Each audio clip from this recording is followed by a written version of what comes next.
Menjadi orang sopan, memuliakan ulama itu adalah perbuatan yang baik. Namun jikalau itu berlebihan, maka bisa menjadi tidak baik karena akan menjadikan seseorang itu gulu. Gulu artinya melampaui batas yang diizinkan oleh syariat Islam, baik itu dalam ucapan atau keyakinan. Berarti kalau gulu terhadap orang-orang soleh, maka artinya melampaui batas yang diizinkan oleh syariat, baik dalam ucapan atau keyakinan dalam perihal pengagungan terhadap orang-orang soleh. Oleh karenanya kita perlu berhati-hati. Awal dari kesyirikan adalah al-ghulu fi salihin, berlebihan kepada orang saleh, dan ini dijelaskan oleh Ibnu Hajar juga dalam Fathul Bari. Artinya aslu ibadatil musyrikin, asal dari ibadah orang musyrikin adalah al-ghulu fi salihin, berlebihan dalam orang saleh. Antum lihat sekarang kesyirikan terjadi semuanya berkaitan orang saleh. Yahudi kepada Uzair, orang saleh itu bukan? Orang saleh. Nasara kepada Nabi Isa, orang saleh itu bukan? Orang saleh. Bahkan kita bicara Lata wal Uzza. Lata adalah orang saleh. Karena yalitu sawiq walil hujjaj. Dulu waktu dia masih hidup dia suka buat adonan makan, dia bagi-bagikan kepada para jemaah haji.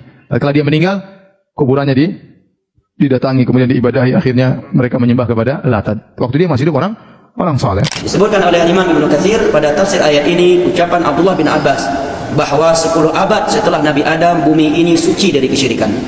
Sampai datangnya sebuah masa manusia ghulu di dalam mengagungkan dan memuliakan orang saleh, yaitu zamannya Nabi Nuh. Diriwayatkan oleh Imam Al-Bukhari di dalam kitab sahihnya ucapan sahabat yang mulia Abdullah bin Abbas radhiyallahu anhu menerangkan ayat ini bahwa 5 nama di atas tadi adalah 5 nama orang saleh di zamannya Nabi Nuh. Mereka ulama, mereka tokoh dan orang-orang saleh yang dimuliakan. Kemudian mereka meninggal di 1 tahun yang sama.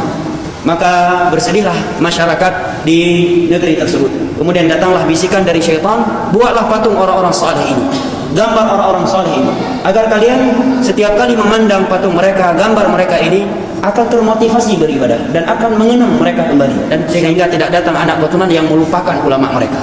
Kemudian letakkan di tempat-tempat yang biasanya dahulu mereka duduk di situ. Maka dibuatlah patung gambar 5 orang saleh ini. Generasi demi generasi silih berganti, itu belum disembah. Sampai datang sebuah generasi yang sudah jauh dari ilmu, barulah mereka menyembah gambar-gambar orang saleh tersebut. Mungkin mereka menganggap nggak mungkin orang tua kita meletakkan gambar-gambar orang saleh ini kecuali untuk bertabaruk, melahap berkah, kecuali untuk dijadikan perantara antara kita dengan Allah dalam beribadah. Maka begitu kesyirikan tersebut terjadi, maka Allah pun mengutus Rasulnya Nuh alaihi salam.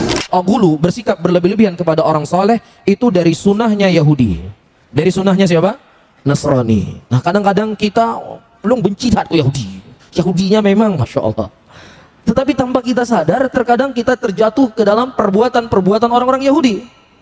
Tanpa kita sadari, terkadang kita jatuh dalam perbuatan-perbuatan orang-orang Nasrani. Dan ini telah dikhabarkan oleh Nabi SAW. La tatba'anna sunnana man kana qablakum shibran bi shibrin wa dhira'an bi dhira'in hatta dakhala hujran dhabbin la dakhaltumuh. Bahwasanya umat ini akan mengikuti umat-umat yang terdahulu satu jengkal demi satu jengkal, satu hasta demi satu hasta. Dan kalau seandainya umat terdahulu masuk ke dalam lubang biawa, kenapa di sini Rasulullah menyebutkan lubang biawa? Disebutkan oleh para ulama, lubang biawa itu adalah lubang yang sangat rumit. Begini, apa nih bahasanya? Berkelok-kelok. Antum pernah ke Padang, pernah lihat kelok berapa? Kelok 9, lebih kelok-kelok lagi dia. Iya, Rasulullah sengaja menggambarkan sesulit apapun, ya, untuk bisa taklid dengan mereka, tetap akan ditaklidi, tetap akan diikuti. Ya, kalau lihat orang-orang kafir sana pakai rambut panjang seperti ini, di sini nggak ada rambut, sulit nggak diikuti. Kalau biasanya kita potong rambut, save 20 ribu, nah kalau potong rambut kayak gini kira-kira berapa butuh biaya? Nggak cukup di Penayung, mungkin harus pergi ke Medan, harus ada beginian nih. Tapi tetap diikuti walaupun sulit. Tetap diikuti. Sedekah Rasul Sallallahu Alaihi Wasallam. Iya. Kemudian para sahabat bertanya, siapa mereka ya Rasulullah? Apakah mereka Yahudi dan Nasrani? Siapa lagi kalau bukan mereka? Siapa lagi kalau bukan Yahudi dan Nasrani yang memang diikuti oleh umat ini? Dan tidak ada yang selamat kecuali siapa yang diselamatkan oleh Allah Subhanahu wa Ta'ala. Dan di antara sifat-sifat mereka yang disebutkan oleh Syekh, ya, bukan kata saya, ya, kata Syekh adalah sikap berlebih-lebihan kepada orang saleh.